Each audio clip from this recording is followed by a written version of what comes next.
Men and women of the enlisted corps, you are the backbone. You've got this.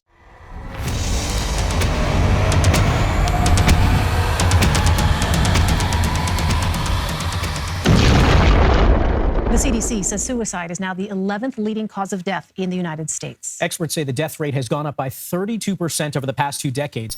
Suicide deaths reached a record high in the U.S. last year. Nearly 50,000 Americans died by suicide last year, more than any year on record. It's looking at a pretty alarming statistic. U.S. suicides hit an all-time high last year. You guys, just under 50,000 Americans died by suicide last year. That is thought to be the highest rate since the dawn of World War II. Tragically, we continue to lose brave men and women to suicide. One is too many. What our objective is in this video is to examine the current model of suicide prevention and ask the question, is there more we can do to reduce this number? We will do this by taking this subject into the light.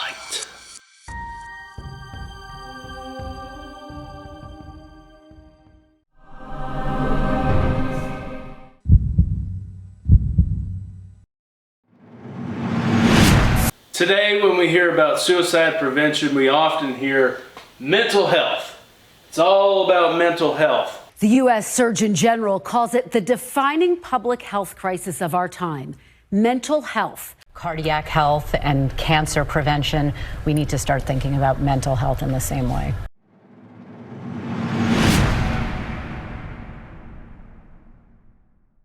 When you look at the total comprehensive fitness, there are 4 pillars: mental, physical, social, and spiritual health. The most common model in society today is the triad approach: mental, physical, and social, leaving out the spiritual health. That leaves us with a partial comprehensive fitness. Me and my buddy Neil, when we were kids, we built a 3-legged table for a lady across the street. You think that thing was wobbly? You bet it was. This model is like building a bridge that's specified for 4 pillars, but you only do 3. Society has equipped us with our 3 pillars here, and to get to the 4th pillar that's needed to finish the bridge is behind glass. But no one wants to pick up the hammer to bust that glass. In the CDC's 100-page document on suicide prevention, do you think they mention anything spiritual? Out of the 100 pages of this document, there is only 1 word that might be associated with anything spiritual, and that is the word clergy. In reading through this document, it is like building a bridge with 3 pillars that's specified for 4. So if the CDC is not willing to adjust, pick up the hammer, break the glass, then what does that mean about this document? So you might could say that if there were tools in our toolbox that we refuse to use, they would all be garbage. Not my favorite hammer! When it comes to the overall health and readiness of our force, we often focus on physical well-being. But while suicide prevention isn't just a mental health issue, we need to tackle mental health challenges and the everyday pressures and burdens that face our people. Mental health is health, period. The Secretary of Defense here is correct. Mental health is imperative. However, there is another component: spiritual health.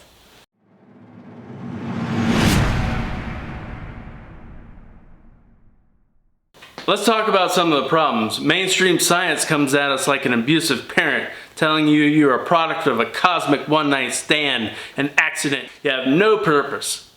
Another problem is you see that 80% of Americans believe in a soul or spirit. Psychology used to be the study of the soul until they abandoned their original discipline. Another issue is that originally universities were founded on a certain set of Christian and spiritual values and principles, and it has all but made war upon itself.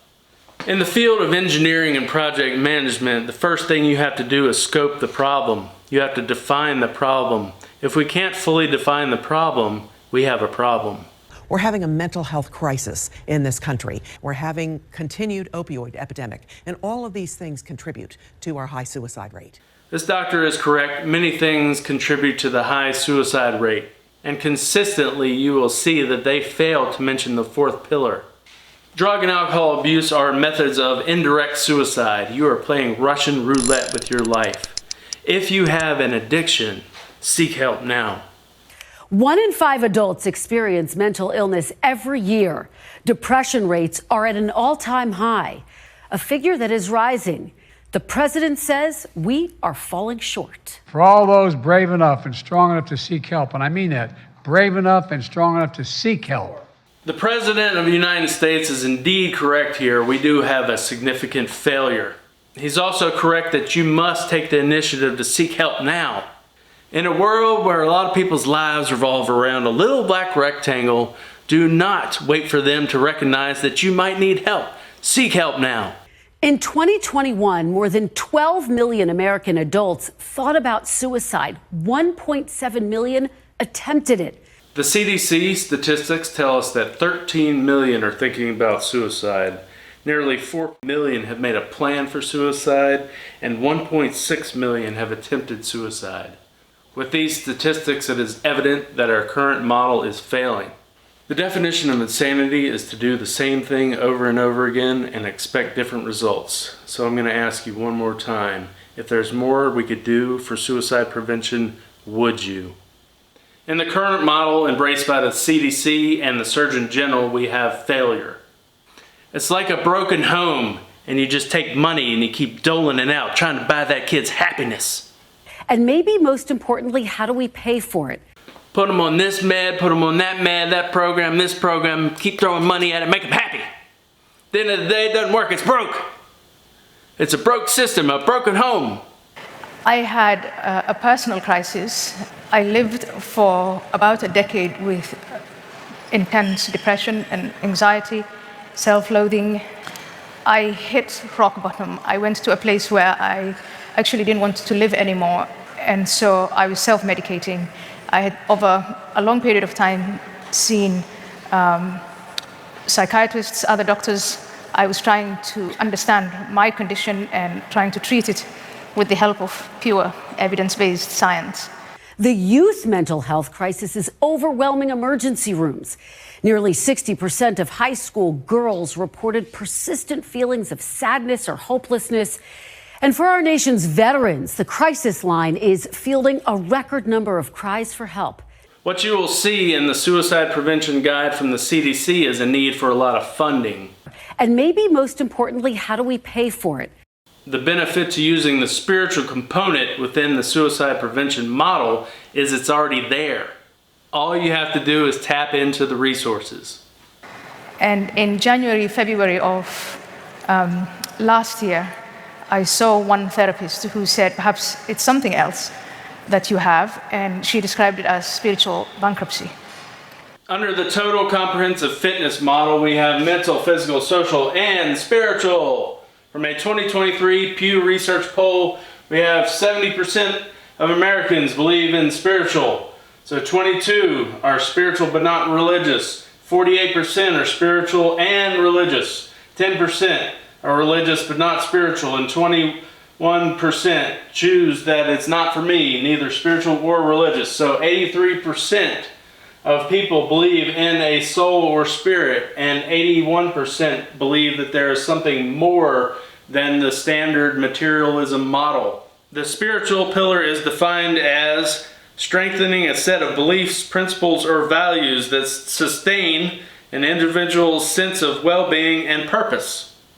Having a sense of purpose and meaning in your life, it is essential to an individual's resilience. In the times of stress, the spirit of the body, the esprit de corps, is vital to the person's accomplishing their mission in life. It includes, but is not limited to, worldviews, meaning and purpose, religion, faith, values, ethics, morals, and connectedness. I saw one therapist who said, perhaps it's something else that you have, and she described it as spiritual bankruptcy. And that resonated with me, and having reached a place where I had absolutely nothing to lose, I prayed, and I prayed it desperately. And for me, that was a turning point. And what happened after that is a miracle in its own right. I feel connected to something higher and greater than myself. I feel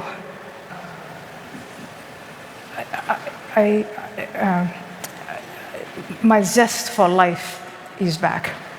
That.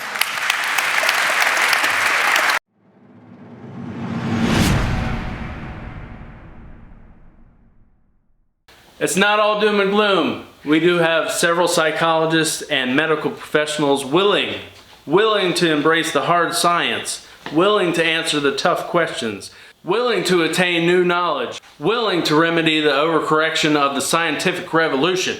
Where mainstream science is not willing to go, we have people that are willing to go and delve into the question of, is there an afterlife? To the point where they say, stop, we have enough data, we have enough, we know.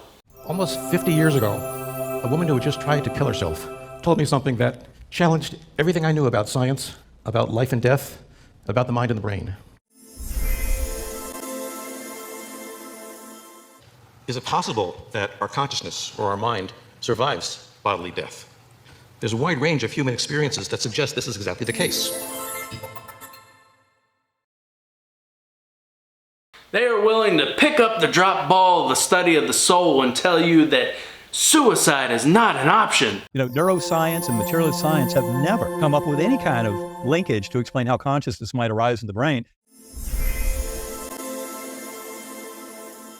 The evidence is already out there, available to anyone who wants to read it. The question is already settled, that yes, there's an afterlife, no question about it. And if we want to know the truth about reality, we cannot be suppressing evidence. But this is where we get the work done, is in this material realm. It's really what we do here and how we live our lives. In fact, you know, you don't leave your problems behind with suicide. This is the big message to all of us, that a richer sense of spiritual connection can lead us towards wholeness and healing. To me, as a physician, as a neurosurgeon, that's one of the deepest and most profound messages. Researchers say that we have the evidence. The question is whether you choose to examine it or not. Hello? The study of consciousness and whether there's a continuation after death is well researched. We need to move from the what into the why and the how. One positive is the mental health stigma is starting to fade away. Spiritual health is also making a comeback, recognizing that it is essential to the total comprehensive health.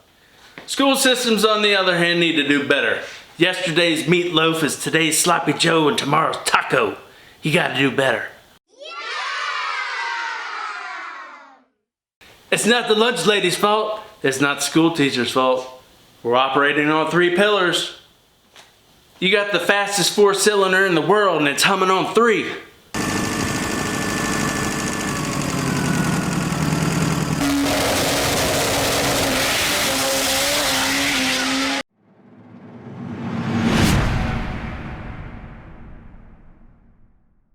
There is a glimmer of hope in the military force. We have the Navy and the Marines that have fully embraced the spiritual component. Men and women of the enlisted force, the NCO Corps, you are the backbone of the operation. You are the trainers, the mentors, the counselors, the coaches, the social health and cultural leaders. We're going to add one more duty to you. You can handle it.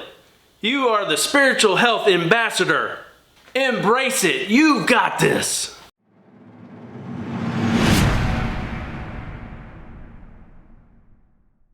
So please seek support from family, from friends, from a chaplain or a counselor.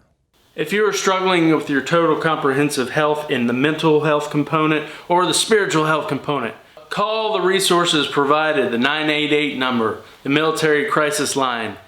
You have to initiate the action to seek help now.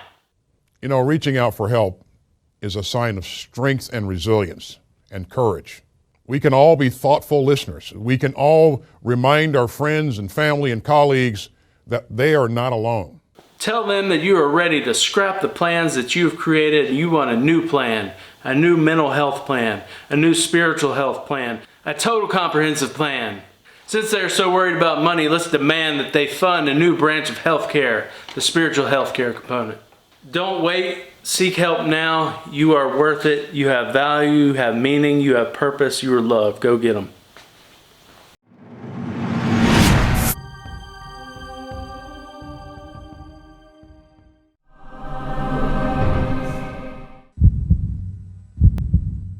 Men and women of the enlisted corps, you are the warriors, you are the backbone, you are the spiritual ambassador. You got this. I'm not even a Marine, and that makes me want to say, hoorah!